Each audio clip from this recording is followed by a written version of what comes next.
bronchial circulation? Yes. Continue. Okay. Bronchial circulation, it's not carry the blood from the pulmonary. From the Pulmonary? No. origin from Pulmonary artery? aorta. Aorta, yes. Directly can originate from the aorta. Okay, and for this, we say that this type of circulation is a part of systemic circulation. So at first, here the blood for the conduct zone, and after this go to the pulmonary artery and go to the left atrium. Tell me that. What are these types of circulation? What's the name of this circulation? We have two types of circulation inside of the respiratory system. The first is bronchial circulation. The second type is named pulmonary circulation. So we have two types of circulation inside of the respiratory system: bronchial circulation and pulmonary circulation. Now I want to talk about by details about this. At first, bronchial circulation. Bronchial circulation originates directly from aorta. From aorta, you can see a specific artery by the name bronchial artery. So this bronchial artery is originated from aorta, and for this is a part of systemic circulation and goes toward the conducting zone.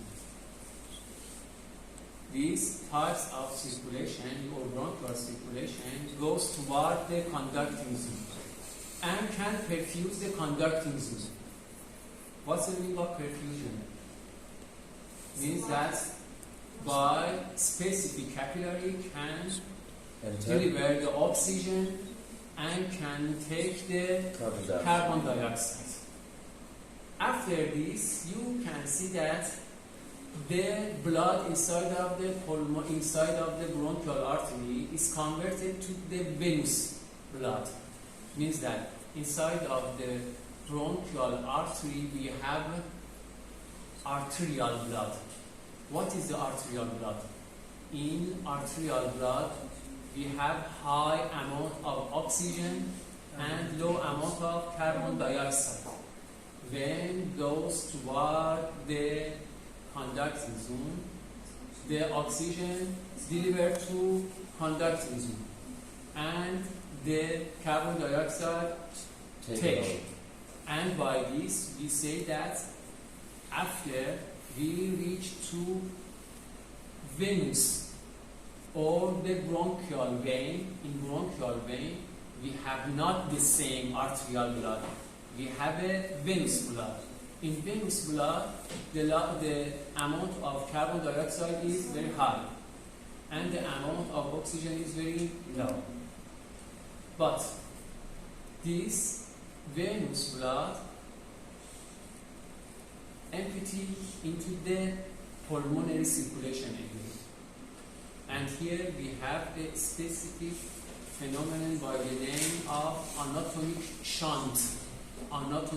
By the detail I will talk about this. So, in bronchial circulation, from aorta is originated from aorta, supplies blood for conducting zone. You know that the bronchial arterial blood has high amount of oxygen and low amount of carbon dioxide. Opposite to this, in the venous blood of bronchial vein, we have low amount of oxygen and high amount of carbon dioxide. The blood from the bronchial vein empties into the pulmonary circulation or pulmonary veins. And here you can see the specific phenomenon by the name anatomic shocks. The remaining circulation is the same pulmonary circulation. Pulmonary circulation begins from the right ventricle. From right ventricle, we have pulmonary artery. This pulmonary artery has a venous blood. Pulmonary artery has venous blood. Means that in these types of blood, the amount of oxygen is very low and the amount of carbon dioxide is very high. These types of blood passes through the pulmonary capillary, and when pass through the capillary, you can see that the oxygen adds and the carbon dioxide removes, and these types of blood exchange to arterial blood.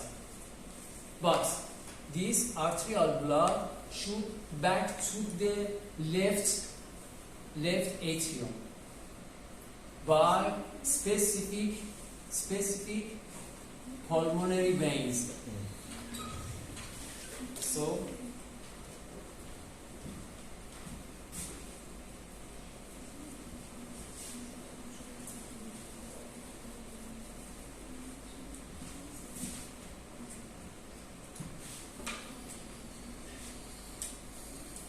you consider this as the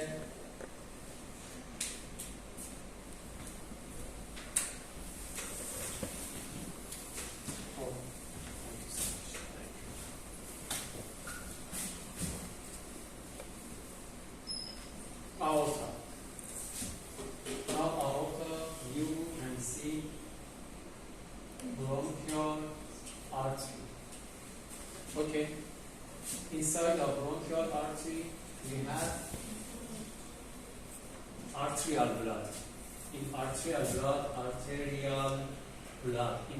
blood, the oxygen is high. The carbon dioxide is low. This bronchial artery continues till reach to the conducting zone. Conducting zone is the airway generation from 0 till the end of generation 60, and reach to conducting zone. Okay, and then reach to here through the different capillary, deliver oxygen into the conducting zone and can take the carbon dioxide. By this gas exchange, you can see that the blood from arterial type changed to venous blood. In venous blood, in venous blood, the oxygen concentration is low and the carbon dioxide concentration is high. You can see this circulation, this circuit. You can see this circuit. It's the same circuit in systemic circulation. In systemic circulation, we have this. But parallel to these types of bronchial circulation, this circuit is named bronchial circulation. Bronchial circulation. Bronchial circulation for these types of circulation is a part of systemic circulation. In systemic circulation, the systolic pressure is very high. The diastolic pressure is high when compared by the low circulation. And for this, we can name these types of circulation inside of the respiratory system by the name high pressure circulation. Bronchial circulation is the same high pressure circulation. Okay? Yes. So, now here I want to talk about another types of circulation. Another types of circulation is pulmonary circulation. Pulmonary circulation begins from right ventricle. Right ventricle.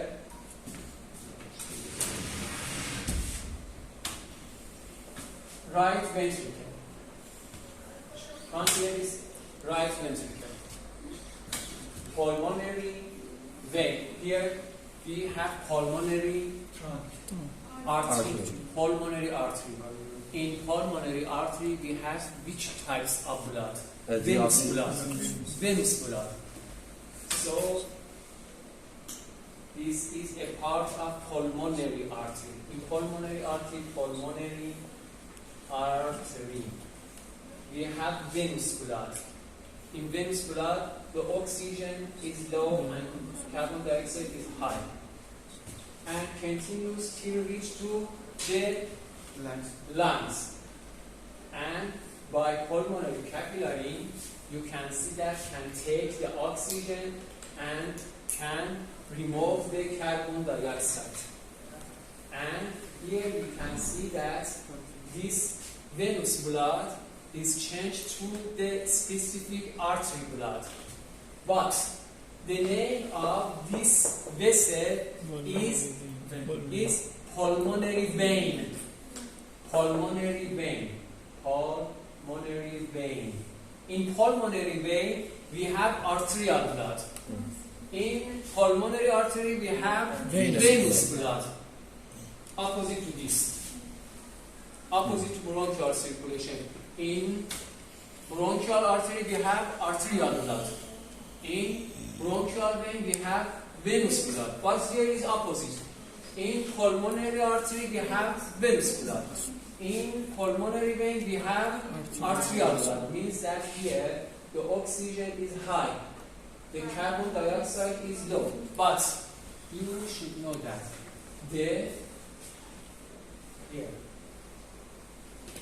this is the part of bronchial vein. Bronchial vein. You can see that this bronchial vein divided into two parts. One third of bronchial veins goes toward the azygous veins. One third of the blood from bronchial veins goes toward the systemic large veins, such as azygous. But remaining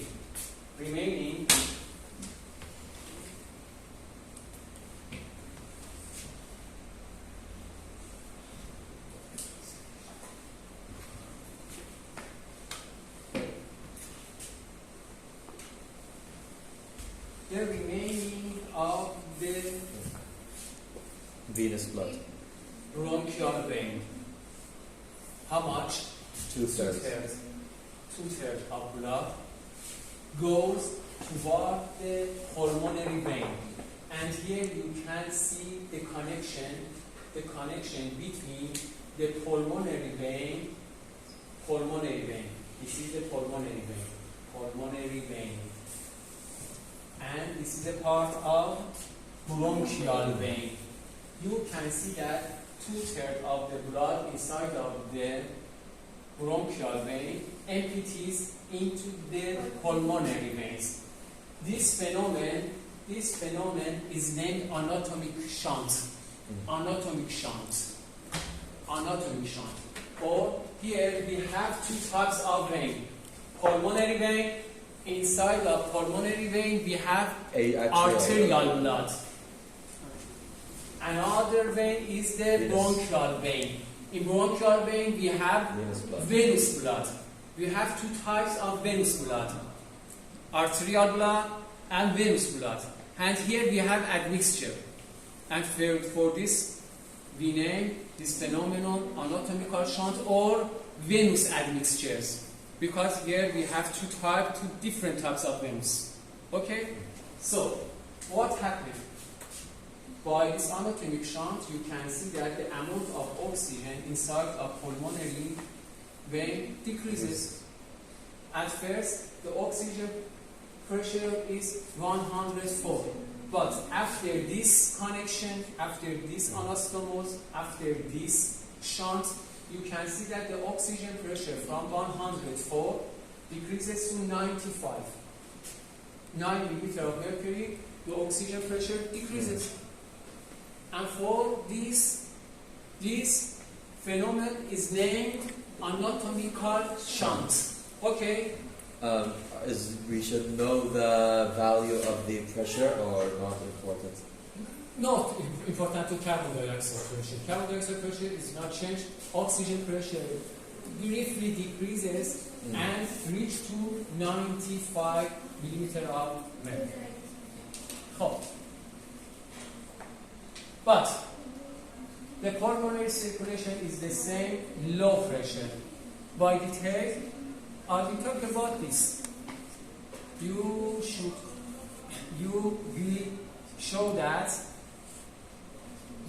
see that in pulmonary circulation, the systolic pressure is 25, the diastolic pressure is 8. But in bronchial circulation, the systolic pressure is 120 millimeter. The diastolic pressure is 80 millimeter. When I compare this pressure, can see that the pressure inside of the bronchial circulation is very higher than the pulmonary circulation. Now I want to talk about how we can regulate the airflow through the airways. I want to regulate, I want to adjust, I want to change the amount of airflow through the airway. How we can do this? Through the smooth muscles, if they contract, they will constrict the airways. So, for example, if we need less air, they will constrict parts of the bronchioles. So those bronchioles, they don't have any airflow in them anymore. You know that, if you remember, in circulation block, in circulation, you read about poisoid. You remember poisoid? Yes. The blood flow depends on the resistance of the vessel. But this relation is not direct, it's inverse. Okay? You know that?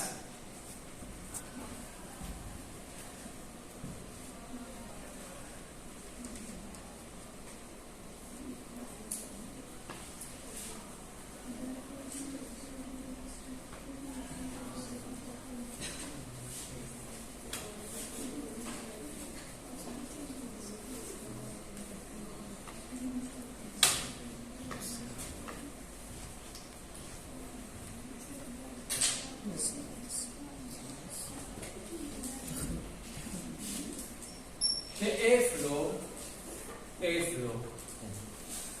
airflow has a relation by resistance inside of the airway, but this relation is not direct.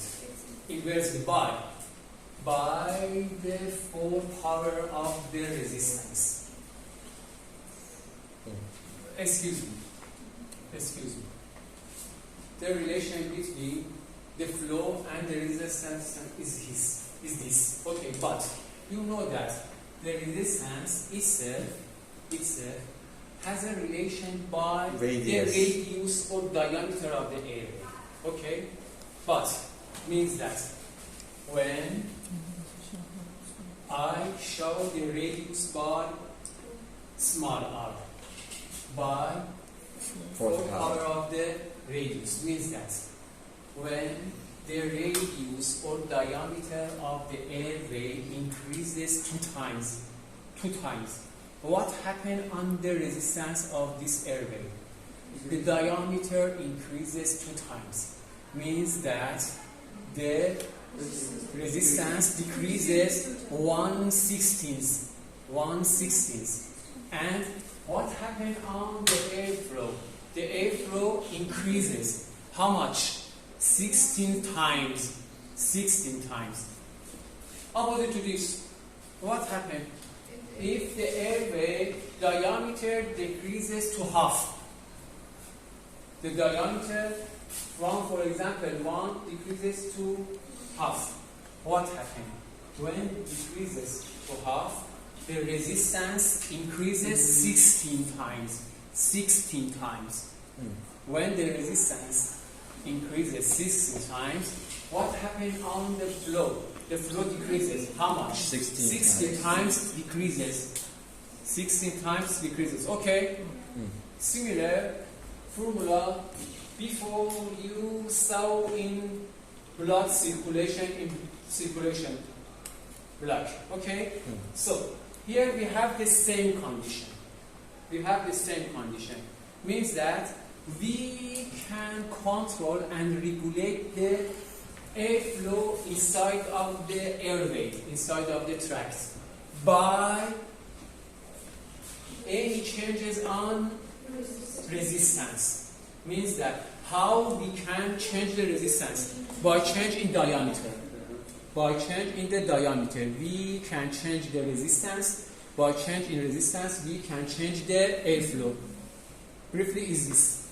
Okay, yeah. So how we can control and we can change the diameter.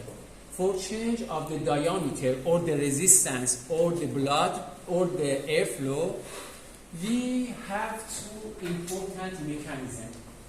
This mechanism is named neurohumoral regulation. Neurohumoral regulation is the same two types of the mechanism. Autonomic and local. The autonomic nervous system using, and the second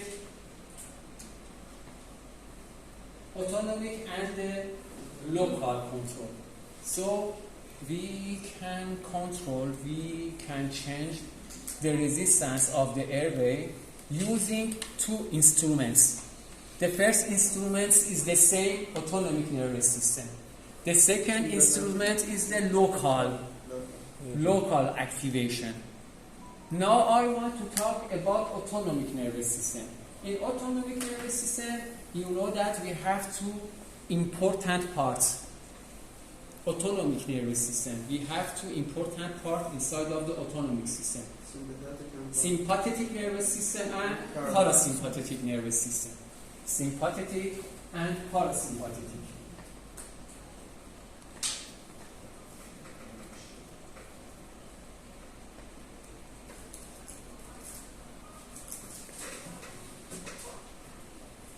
Sympathetic and parasympathetic.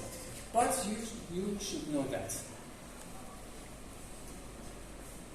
the sympathetic nervous system distribution, the distribution of sympathetic nervous system on airway is very poor, is very weak. You can say that you cannot see the postganglion sympathetic nervous system on airway. But opposite to this, you can see the large amount of parasympathetic distribution on airway. At first, the sympathetic is very weak.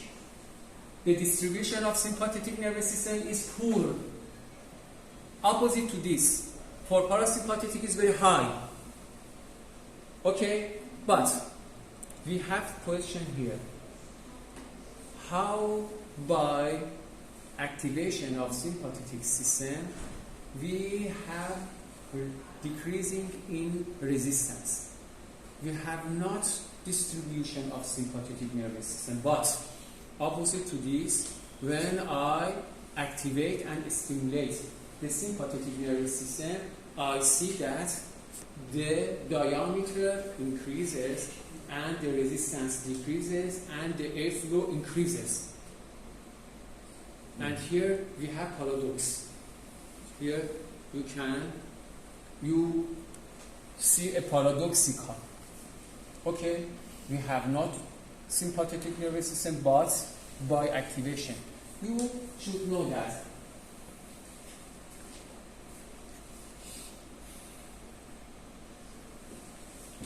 When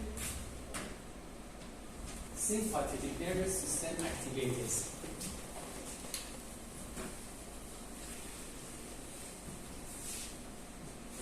sympathetic nervous system is sympathetic. For airway, you can see that is very weak. Is very weak or is very poor. And you cannot see this. Distribution is very low. But the sympathetic indirectly can activate the airway. How? you know that when the sympathetic nervous system activates, at first can activate the adrenal gland. In adrenal gland we have secretion of norepinephrine and epinephrine. This norepinephrine and epinephrine can go to the inside airway. of the blood, and through the blood can reach to the airway. So the effect of sympathetic nervous system is not direct. It's indirect through the adrenal glands. Okay? Yes. So for this, it's better that I replace the sympathetic activation to neuter. This neuter is the adrenergic system. Adrenergic system is combination of sympathetic nervous system and adrenal gland system. Okay? Adrenal and sympathetic. So here I want to talk about the effect of the adrenergic. Adrenergic combination of the same sympathetic and adrenal gland. What's the effect of adrenergic system stimulation on airway muscle? On smooth muscle cells of the airway, you can see the rich amount of beta-2 adrenergic receptor or sympathetic receptor. You know that we have different types of sympathetic receptor. Sympathetic receptor type alpha, type beta. Type alpha itself can be divided into different types, alpha 1, alpha 2, alpha 3. And similar to this, the beta receptor itself can divide into different subtypes, beta 1, beta 2, beta 3. Between them, we can see large amount of beta 2 sympathetic receptor on smooth muscle cells of the airway. But the epinephrine or norepinephrine for activating of this beta receptor is not directly from the sympathetic nervous system. It's indirect from adrenal glands. What happened? By activation of beta 2 adrenergic system, beta 2 receptor, we can see that this smooth muscle cell relaxes.